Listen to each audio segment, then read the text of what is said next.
in leading the Scarlet Knights. Rutgers finished with a 7-6 record overall in 2023, which culminated with a 31-24 victory in the Pinstripe Bowl. Rutgers returns 14 starters from 2023, 6 on offense and 8 on defense, highlighted by preseason selection Kyle Manungai. Coach Schiano will begin with your opening statement. Thank you. Well, it's great to be here again. Feel blessed to be a member of the Big Ten Conference, and at Rutgers, that's something that early on in my tenure, the first time, going back to 2002, I can remember sitting in the room after my radio show with Tim Pernetti and saying, you know what, we don't belong where we are. We need to get into the Big Ten, and that started a 13-year quest, and to be in here, we feel blessed, and I really feel especially appreciative for Commissioner Petiti. The job he's done in a year, he and his staff, is just tremendous. So to Tony, thank you for everything. And I'd be remiss if I didn't thank our president, Jonathan Holloway. Between Jonathan and our board of governors, I've never felt like Rutgers, the university, the football program, have ever been more vertically aligned. And that's what it takes. Make no mistake about it. From the top to the bottom, everyone has to have the same vision, and I feel like we do. Part of the greatest conference in college athletics, and excited. We have three great players here today: Tyreen Powell, Muhammad, and Kyle Manungai. And when you talk about Muhammad Toure, just a tremendous football player and even a more responsible young man, a great leader on our team.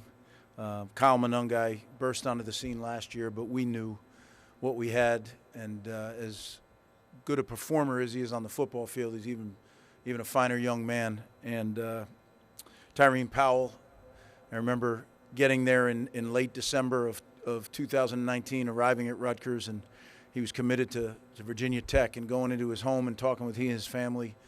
And he made a promise at that point that he was going to stay home and go to Rutgers, and I made him a promise that we would prepare him, develop him for his ability to reach his goals. And to have him here on our team now, recovering from surgery and going to be ready to go this fall, is huge. So 3 great representatives, 3 New Jersey kids that I'm very, very proud of. Looking forward to the season. We get started here. Our players arrive on Sunday, and away we go. We have a Thursday night start against Howard University, and looking forward to that. And again, we have a long training camp ahead of us, and one that we had to stay in the moment. You know, I talk to our players all the time. There's 2 great thieves in this world: the past and the future. And we talk about chopping the moment, chopping right now, being in the present. Well, that's what, as their leader, I need to do that. So this is a great entry to preseason camp. And with that, I'll take any questions.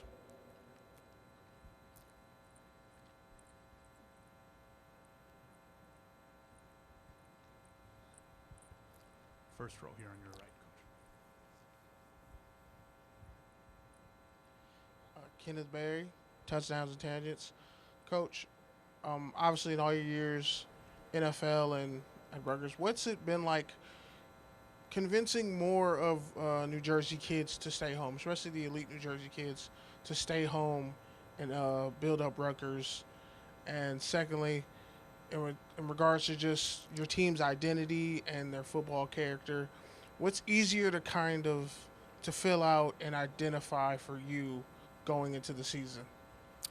Well, first off, you know, recruiting and retaining the best players in our backyard, New Jersey and New York, is critical to our success. But it's not just New Jersey or New York players. It's the right New Jersey or New York players. And quite honestly, I don't put a lot of stock. It's no disrespect to anybody, but the rankings and all that stuff don't mean a heck of a lot to me. We had a player by the name of Max Melton. When I came to Rutgers in 19, Max was the 22nd rated player in the state of New Jersey. Well, fast forward 4 years, he was the 43rd rated player in the world, right? He got drafted 43rd in the NFL draft. So how much those rankings mean, I'm not so sure.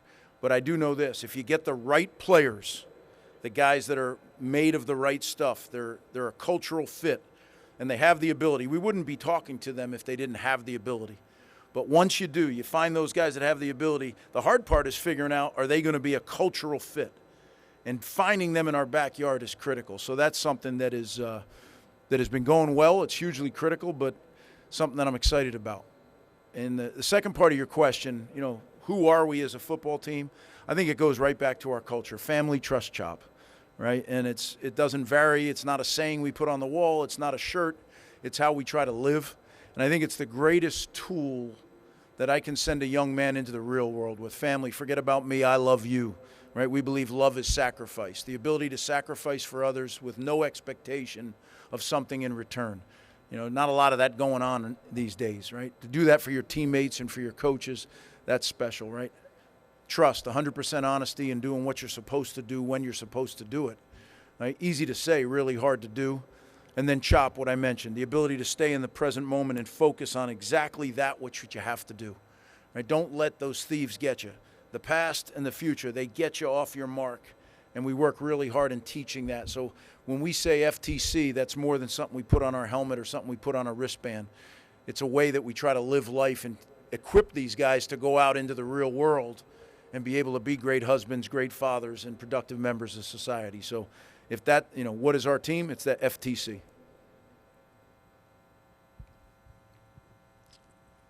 All right. Coach Lynn Harrington with Stay Alive Power 5. How you doing today? Doing well. How are you? I am all right. So last season, you led Rutgers to its first winning campaign since 2014. However, with the Big Ten expanding with 4 teams from the West Coast, how do you keep Rutgers from being a needle in a haystack approaching this new season? Well, look, I don't try to hide from who we are or what we are, right? We've been playing football longer than anybody else on the planet, yet we haven't been playing at this level very long. You go back to the mid-'80s when we really made the jump to major college football. So relatively young, but it's time. It's time to get going. It's time to make a mark. And as I've talked to our people about, we've been filling the pipeline since we got there with quality young men, quality football players. And I believe now the pipeline's close to being full, although some of it is young still, right? We have an experienced group at the end of the pipeline. We're going to have a lot of NFL players that come out of this season. And to me, anytime we've had great teams at Rutgers, they've been made up of NFL players. And I'm looking forward to it. I'm excited about it.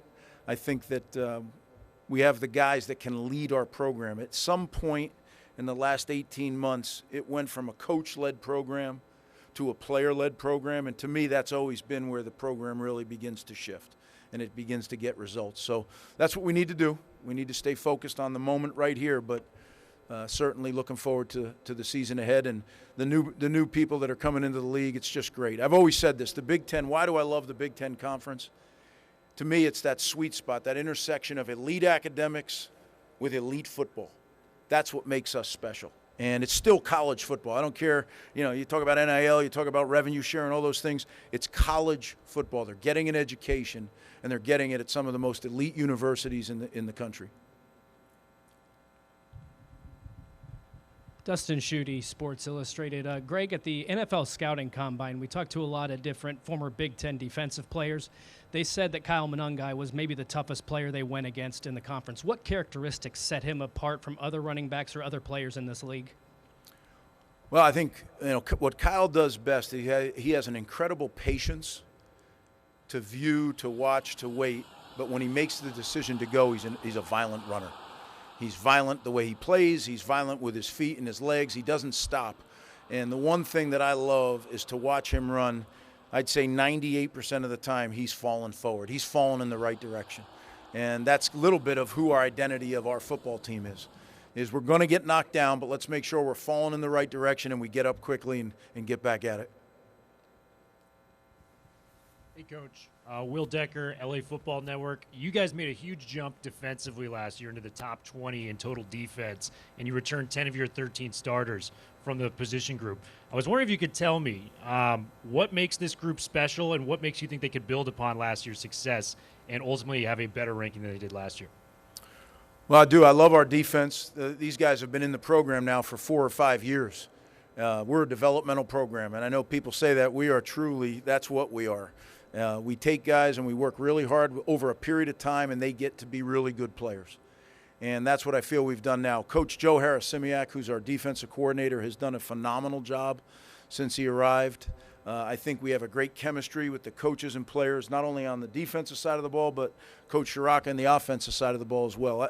I, as a head coach, have not ever been in a position where I feel this comfortable where our two coordinators lead those units. It allows me to do my job as the head coach. I'm very involved in special teams, and certainly defense is something that I grew up on, but Joe runs the defense, and he does a heck of a job. Coach David Gold, Inside NU. You guys have to travel across the country this Friday, well, the Friday nights this year to play USC. How does your experience as a head coach in the NFL scheduling cross-country travel prepare you for this new type of Big Ten season? Yeah, that's a great question. I feel fortunate that we had that experience in my time at Tampa. You know, we played the Western Conferences a couple times, and we played up in Seattle, and those are long trips. Tampa to Seattle's about as long as New Jersey to LA. So certainly with the time and all those things, those are details that you work on. You use specialists to help set up your plan. But at the end of the day, you got to go out there and you got to block and tackle. You got to throw and catch. You got to play the game of football.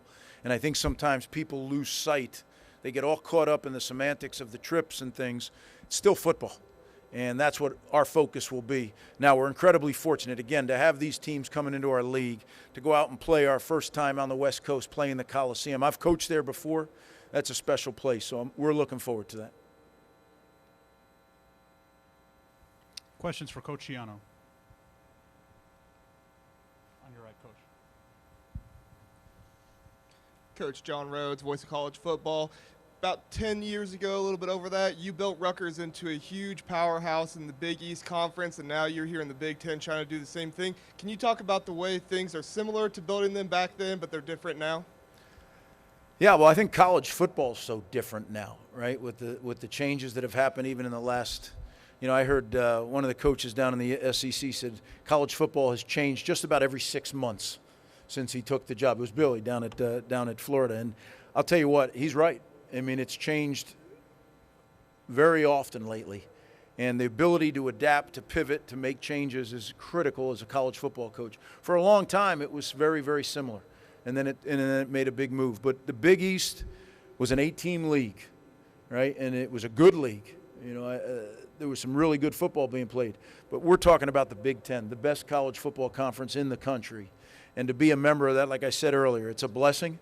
It really is to be a member of this league, and look forward to continuing to build till we get to a point where we are in the mix for the championship. That's what we're building for. I didn't come out of retirement to go to a bowl game, and you know, I came out of retirement to win a championship at Rutgers, and hopefully we'll do that. Coach Schiano, thank you so much for your time. Thank you.